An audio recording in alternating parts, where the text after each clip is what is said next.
Okay, hai.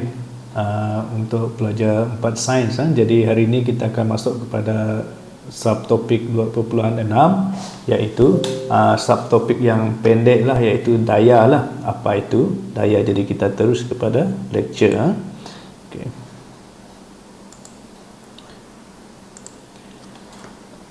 Alright, cikgu harap kamu dapat nampak nota ni. Jadi cikgu gunakan buku teks untuk memudahkan penerangan ya.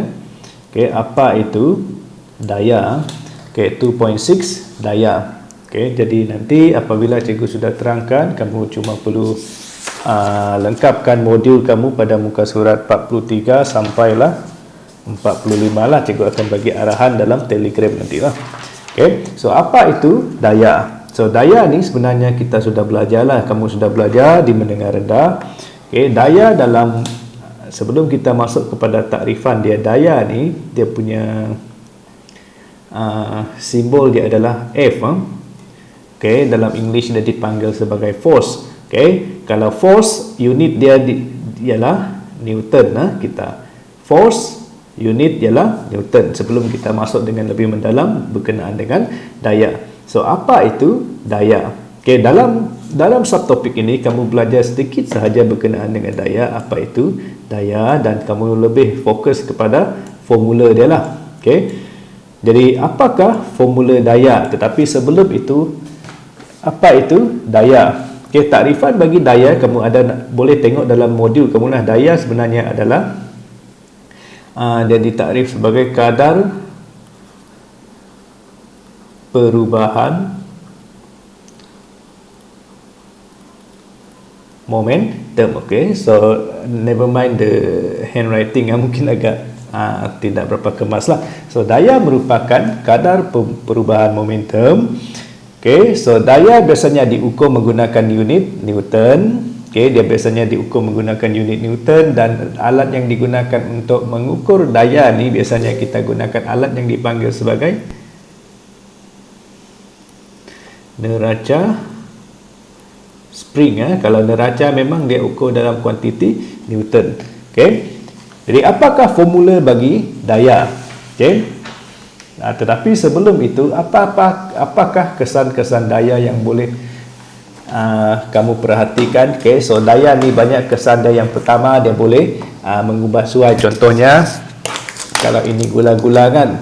Okay, kalau kamu kenakan daya, kamu boleh ubah bentuk dia. Okay, so yang pertama boleh ubah bentuk. Yang kedua, ubah saiz pun boleh. Kalau kereta yang bergerak, kalau kamu letakkan daya geseran, kamu boleh perlahankan kenderaan. So semua daya kesan-kesan itu ada pada muka surat 44 modul kamu lah. Pastikan kamu tengok iaitu poin yang ke-6. Okay, sebab cikgu nak pendekkan video ni. Alright, so sekarang kita pergi ke formula dia. Apakah formula bagi daya? Okay, so formula bagi daya dia adalah F sama dengan MA. Ingat formula ni, di mana M sama dengan Gsim. Gsim biasanya kita guna SI unitnya, iaitu kilogram. A sama dengan pecutan. Pecutan ialah MS negatif 2. Okay, so jadi unit SI bagi daya, unit dia adalah kilogram MS negatif 2, ataupun biasanya kita tak guna unit terbitan ni, kita guna satu unit yang sudah diringkaskan, iaitu Newton. Kita guna Newton. Jadi sebelum kita pergi ke pengiraan, kita tengok dulu graf-graf dia lah. Kalau mengikut matematik dia, okay, apa kaitan di antara daya ni dengan Gsim dan dengan pecutan? Jadi kita tengok graf dia satu per satu. Kalau kita tengok formula tu, dia satu garis yang lurus kan, bermaksud semua tu berkadar langsung. Okay, yang pertama, okay, yang ini graf ini. Okay, apakah kaitan F dengan A? So kalau kita tengok daripada formula tu, F sebenarnya berkadar langsung dengan A. Kalau dia berkadar langsung dengan A, bermaksud kalau kita lukis, kita akan dapat satu garis yang lurus lah. Graf berkadar langsung. So this one is A, ini ialah F. Okey, itu graf yang pertama. Sekiranya kamu melukis graf pecutan melawan daya. Yang kedua, graf yang kedua ialah apa kaitan A dengan M pula. Jadi kita sentiasa balik kepada formula dia lah. Okey, kalau kamu nak lihat perkaitan di antara A dengan M, bermaksud kita buat macam ini.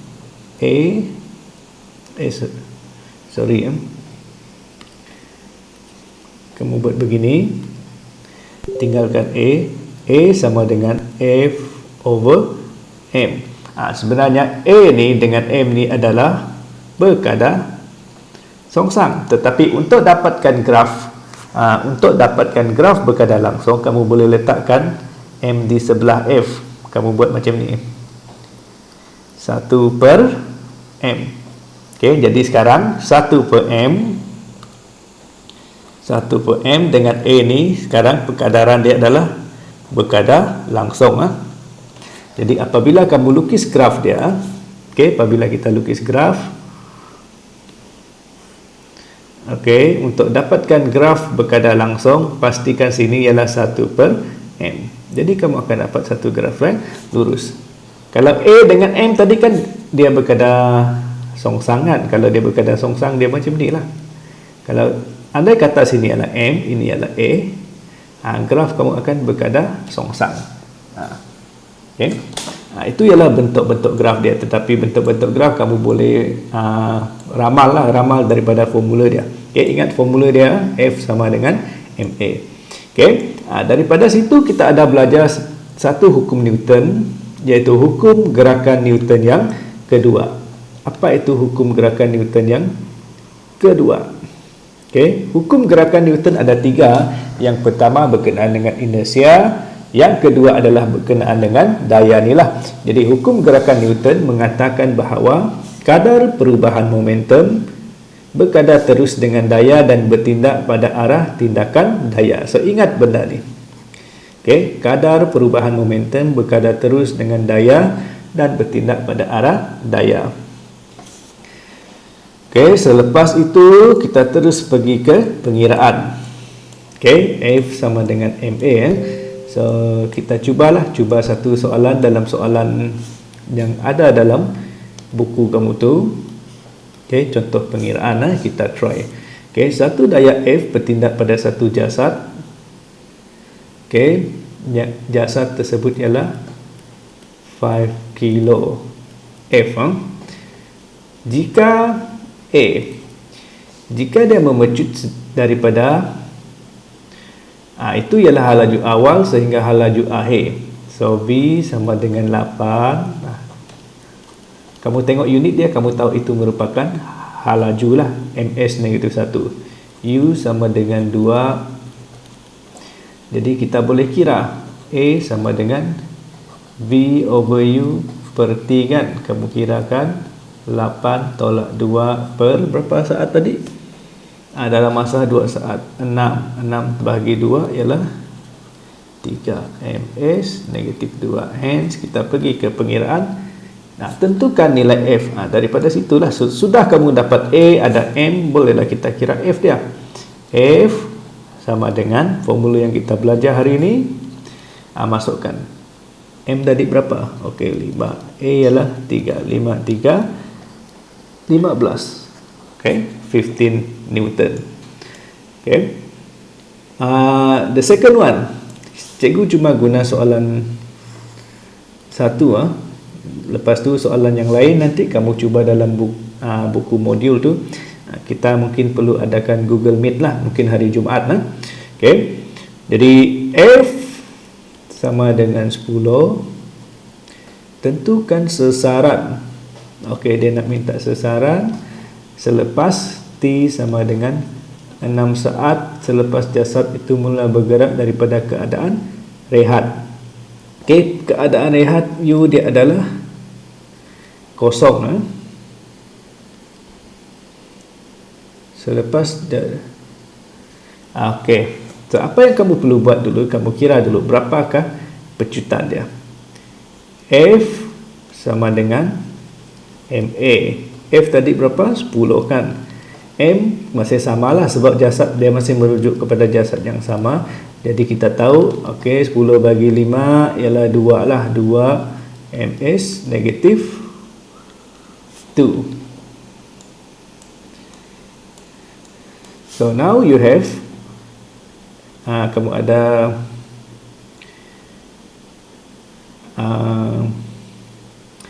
S sama dengan, okey, apa formula yang kita ada? U plus AT. Sorry. V S sama dengan UT plus 1/2 AT square. Masih ingat formula ni? V square sama dengan U square plus 2AS. Ok, so pilih formula dia. Ok, daripada situ kita kira dulu, cari dia punya nilai. Boleh guna formula ni lah. Ok, kan kamu nak cari S kan? Ok, kita nak cari S. Kamu ada nilai U, kamu ada nilai T, A pun sudah ada. So, masukkan ke dalam sini, shift solve saja. Ok, masih ingat lah formula ini penting ni, formula ni, hafal dia. Ada satu lagi formula yang terakhir, iaitu S sama dengan U plus V over 2 T. Ada 4 formula ni. Formula gerakan linear tu pastikan kamu hafal. Okay, so itu sahaja untuk video kali ini. Pastikan kamu fahami dia sebab bab ini agak ringkas. Selesaikan. Lepas tu kita adakan Google Meet untuk selesaikan pengiraan. Yang pertama ialah pengiraan momentum kamu tempoh hari. Yang kedua ialah kita nak buat pengiraan daya ni. Okay, alright, so itu sahaja.